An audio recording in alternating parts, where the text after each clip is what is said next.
Bertemu kembali rentasan berita edisi 1134, saya Zawad Yusof antara paparan utama malam ini. Wabi Pekan kalah lagi.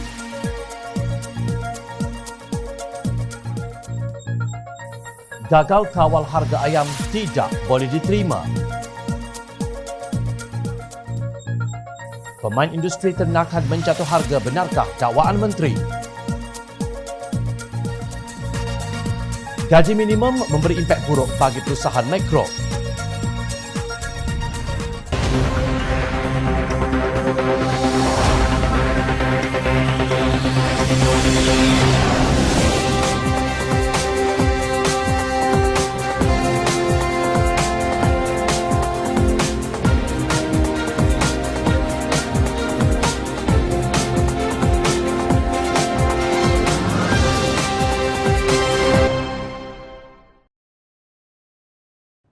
Assalamualaikum dan salam sejahtera.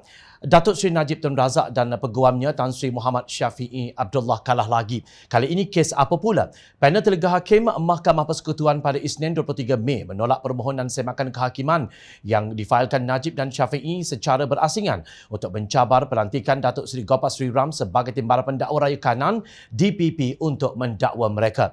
Mahkamah Persekutuan memutuskan Sri Ram boleh terus mengetuai pendakwaan sebagai DPP. Dalam perbicaraan Wan Malaysia daripada Berhad Wan MDB, Tanur membabitkan bekas Perdana Menteri itu.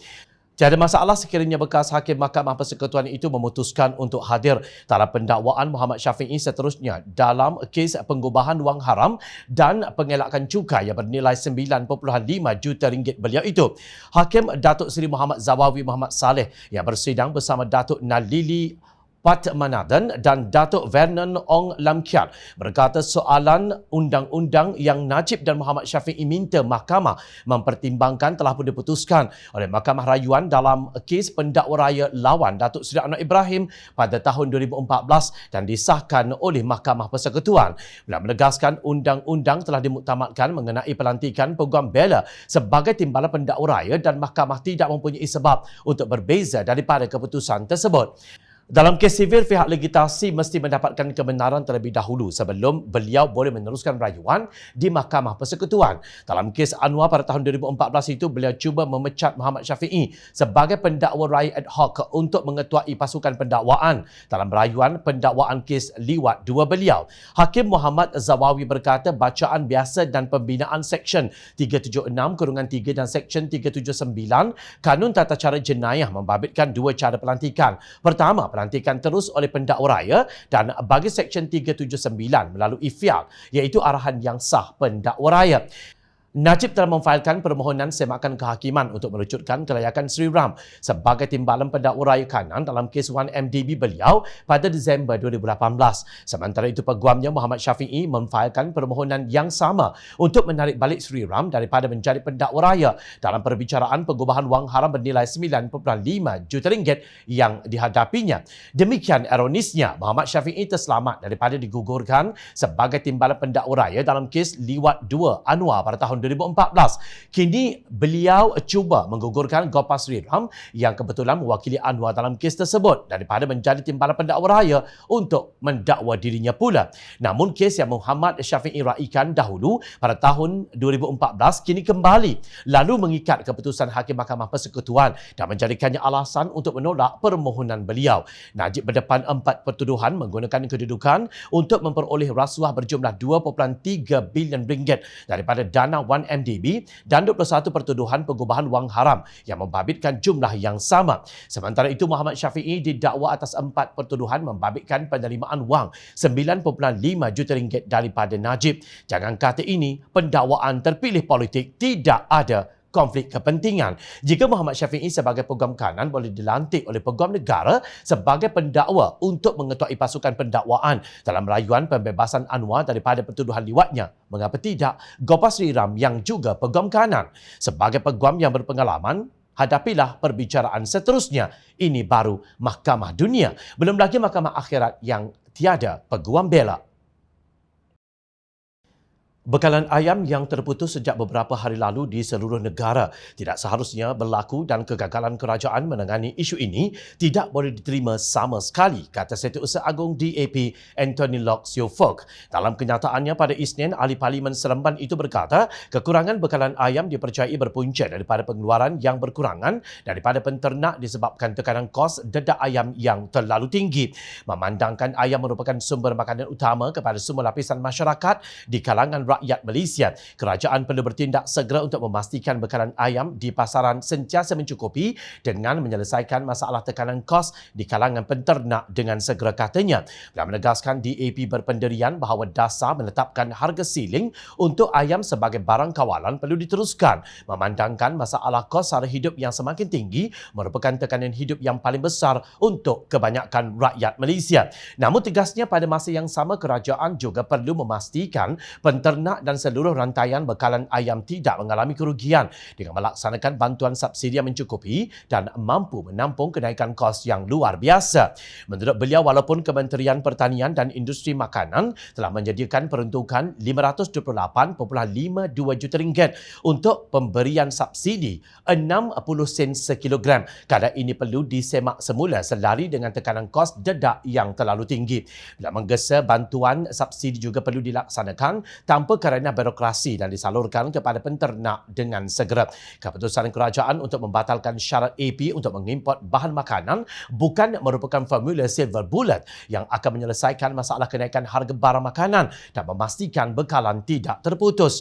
Ia perlu difahami bahawa setiap negara sedang bergelut dengan masalah keselamatan makanan domestik masing-masing dan negara-negara pengeluar utama akan memberikan tumpuan kepada keperluan mereka sendiri terlebih dahulu. Tambahan pula dengan nilai mata wang ringgit yang lemah, maka sebarang import makanan daripada negara lain melibatkan harga belian yang lebih tinggi, tegasnya.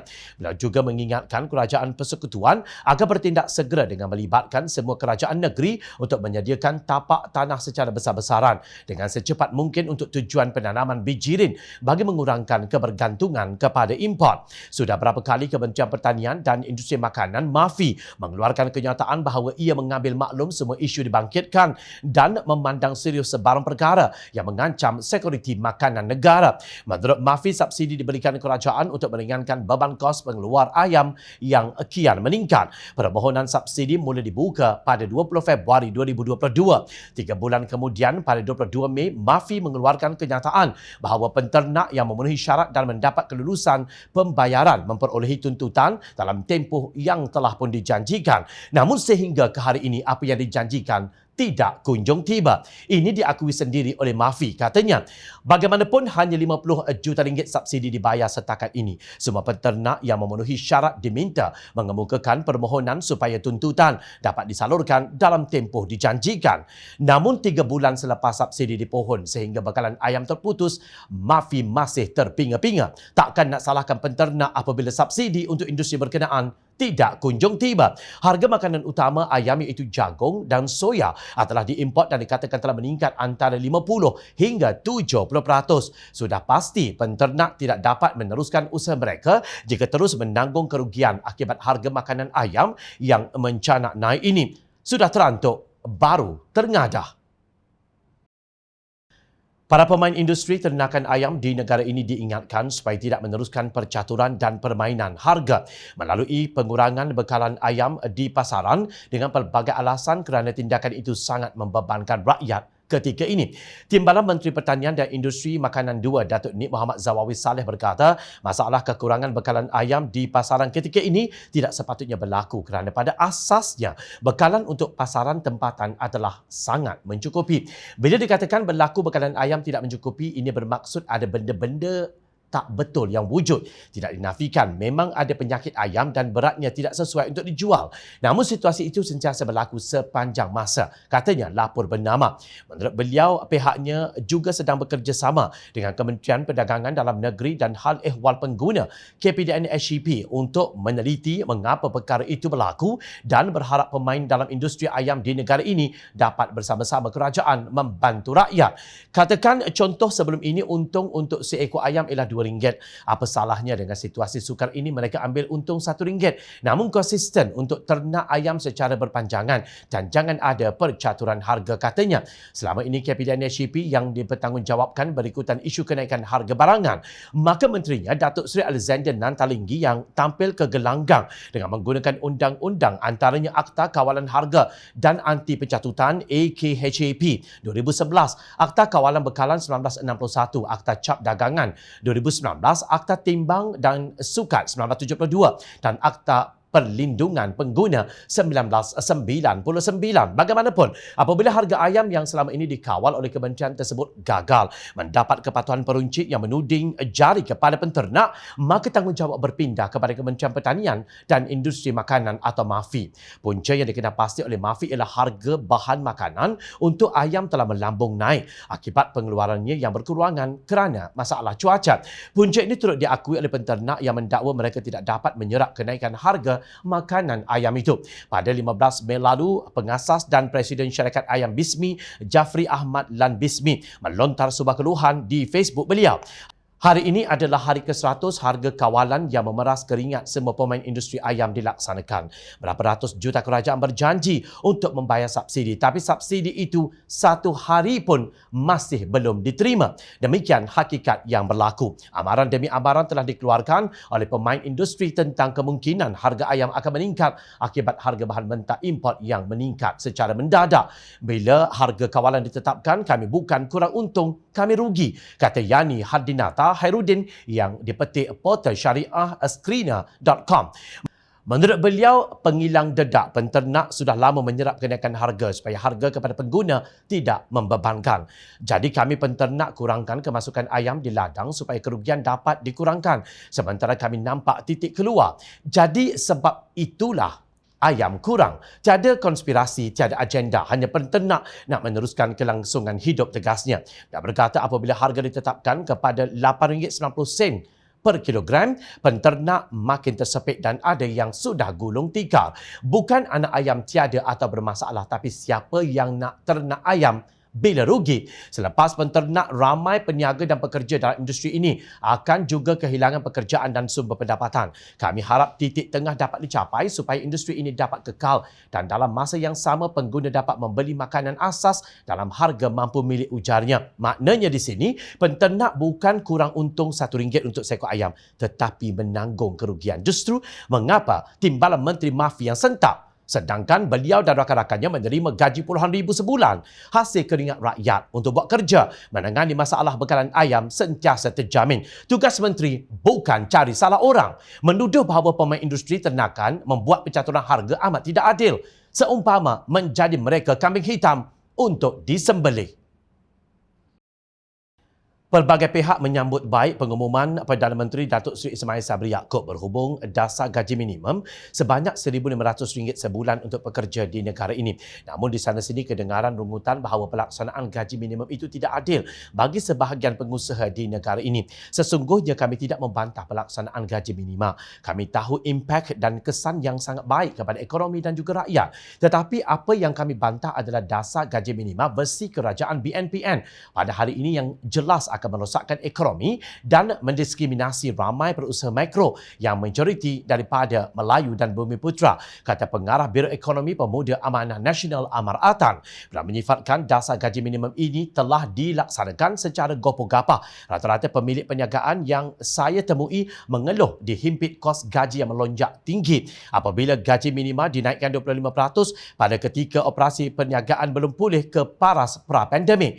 Semua industri termasuk yang mengalami kerugian pada tempoh pandemik dipaksa membayar gaji lebih tinggi bermula 1 Mei 2022 yang lalu, ujarnya dalam satu kenyataan. Beliau membangkitkan bahawa data Jabatan Perangkaan Negara pada tahun 2021 menunjukkan perusahaan mikro merupakan 78.6% daripada jumlah pertubuhan pengusaha perusahaan mikro, kecil dan sederhana atau PMKS. Dasar gaji minima yang dilaksanakan Kerajaan Barisan Nasional Perikatan Nasional telah menganaktirikan dan mendiskriminasi rakyat Malaysia yang bekerja di perniagaan mikro. Dakwanya ini kerana menurut Amar, kerajaan membenarkan majikan pengusaha mikro yang mempunyai kurang daripada 5 pekerja melengahkan pelaksanaan gaji sehingga tahun depan. Maknanya bagi pengusaha yang mempunyai lebih daripada 5 pekerja, mereka wajib memberi gaji minima RM1,500 sebulan tanpa masa penangguhan. Beliau melihat tindakan ini mendiskriminasi pekerja-pekerja dalam hampir 1 juta perniagaan mikro di Malaysia.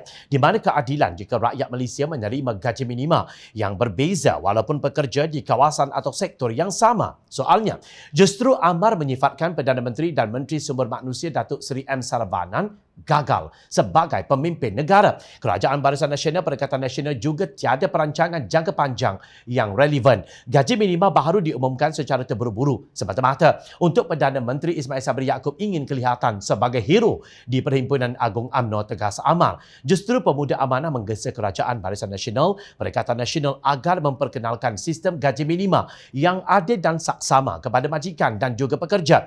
Majikan yang mengalami isu aliran tunai tidak harus ditekan dengan beban gaji lebih tinggi dan pada masa yang sama pekerja tidak boleh dianaktirikan, ujarnya. Dalam hubungan ini beliau mencadangkan 3 pendekatan, iaitu pertama, hanya majikan di sektor atau syarikat tertentu yang menjana keuntungan besar pada tempoh pandemik diperintah bayar gaji minima RM1,500. Antara sektor syarikat tersebut adalah perbankan, pembuatan sarung getah, teknologi dan sebagainya. Kedua, bagi sektor dan syarikat lain, gaji minima kekal pada RM1,200 tanpa mengira saiz perniagaan. Kerajaan memberi tambahan upah sebanyak RM300 kepada pekerja-pekerja ini dalam bentuk suntikan tunai.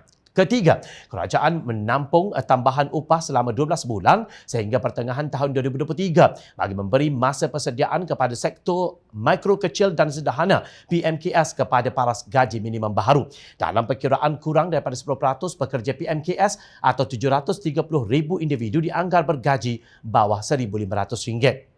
Kalaupun suntikan tunai RM300 diberikan kepada 730,000 individu ini, kos yang perlu ditanggung kerajaan hanyalah RM219 juta sebulan. Tegasnya, jika hanya 10%, maka kosnya hanya RM21.9 juta sebulan. Menurut Amar, manfaat daripada ini sangat besar dan berimpak kepada ekonomi negara. Selain itu, kuasa beli rakyat dapat diperkukuhkan manakala kita dapat mengelakkan majikan daripada melengahkan proses mengembangkan operasi mereka akibat bebanan kos. Masih belum terlambat untuk Kerajaan Barisan Nasional Perikatan Nasional memperbetulkan kesilapan mereka. Jangan kerana silap ini, rakyat dan majikan di Malaysia dianiaya. Ujarnya, kos RM21.9 juta sebulan bagi 73,000 pekerja tidaklah begitu tinggi berbanding dengan gaji RM6 juta bagi seorang CEO sebuah syarikat yang kini dikatakan mungkin muflis. Bagaimana? Adakah ini kerajaan keluarga Malaysia? Ingat, rakyat sentiasa memerhati. Teruskan bersama kami di Jom Channel dan layari portal jomchannel.net untuk mendapatkan berita politik tanah air. Saya Zubazi Yusof, terima kasih. Assalamualaikum dan salam sejahtera.